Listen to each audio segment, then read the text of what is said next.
One of the most recognized and beloved actors in Hollywood, who also won an award for Worst Actor early in his career. Fuck!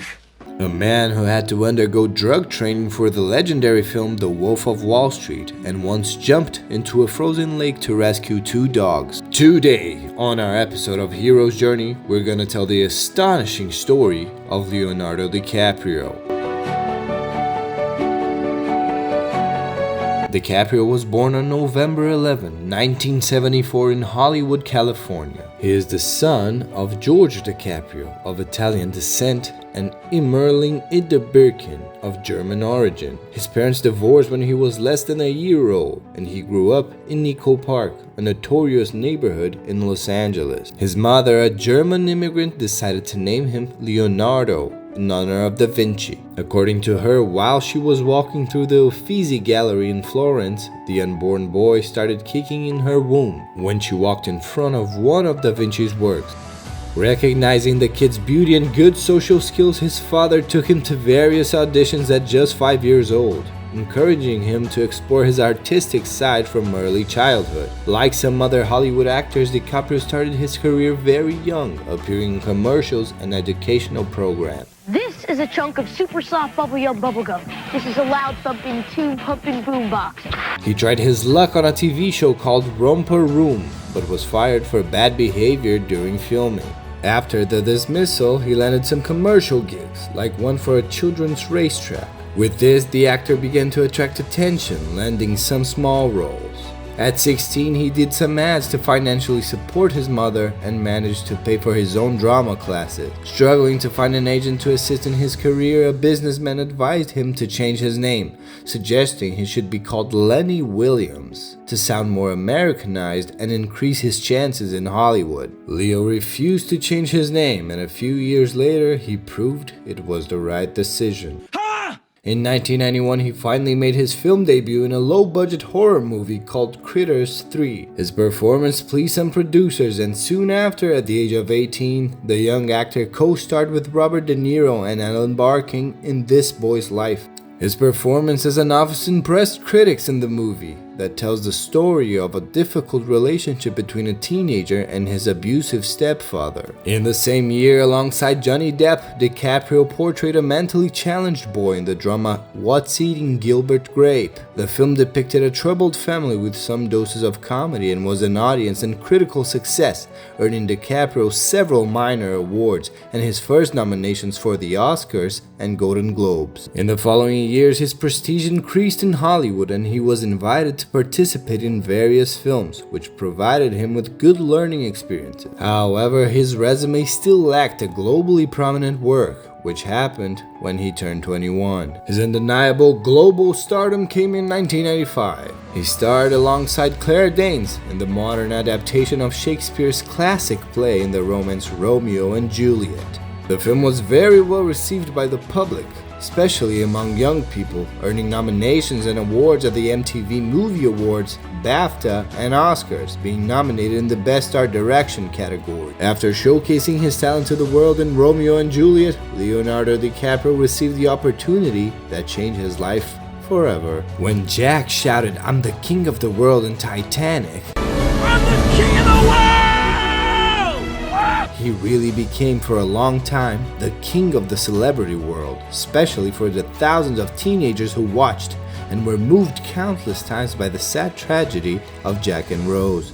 He achieved absolute success as a hero in James Cameron's film by playing a poor boy who boards the Titanic and falls in love with a first-class woman, portrayed by Kate Winslet. Titanic became the highest-grossing film of all time, only surpassed in 2010 by Cameron's subsequent work in Avatar, and won 11 Oscars in 1998. The film transformed Leonardo DiCaprio into a top-tier celebrity, filled with fans around the world, a moment that came to be called Leo-mania.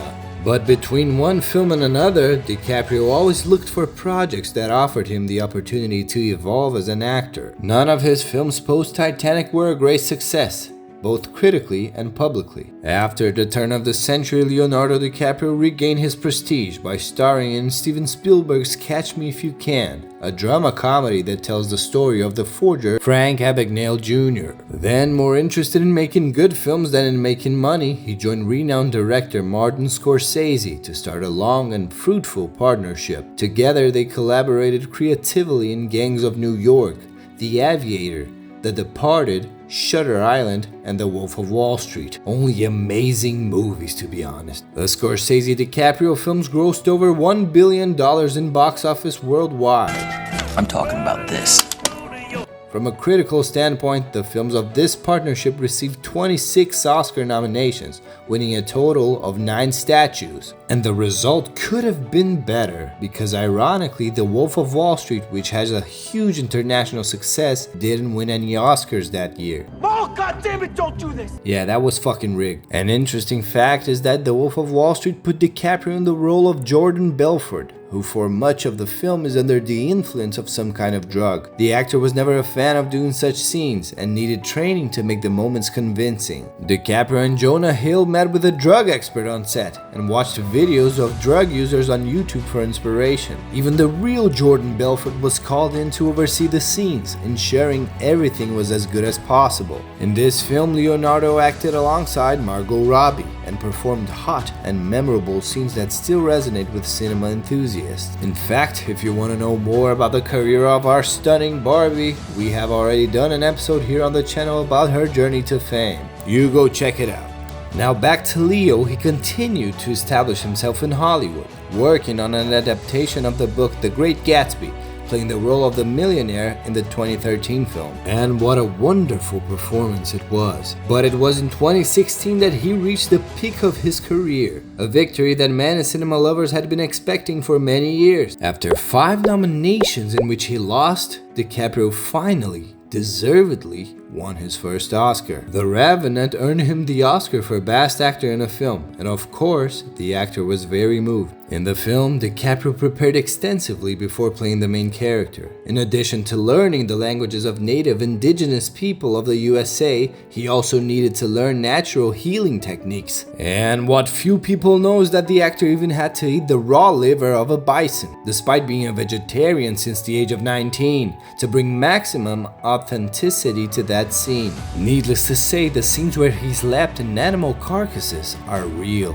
and that's why he ended up suffering from hypothermia during the filming. In his personal life, he usually engages in good deeds related to social and ecological causes. In fact, he once donated $1 million to help the victims of a tsunami in Asia. Moreover, the actor has been a strong activist for environmental issues and a prominent voice on climate change. DiCaprio is so passionate about nature that he decided to buy a private island in Belize. But what's interesting is that our heartthrob has a huge phobia of sharks, which was aggravated by filming the movie The Beach. Classic Hollywood. DiCaprio also dated model Gisele Bündchen from 2002 to 2005, who was considered one of the most beautiful women on the planet. But currently he remains single, only dating women below 25 and has no children. He's the founder of Vapian Way Productions, his own film production company. Besides being an excellent actor and entrepreneur, DiCaprio is fluent in languages other than English, speaking Italian and German fluently. Favorite thing.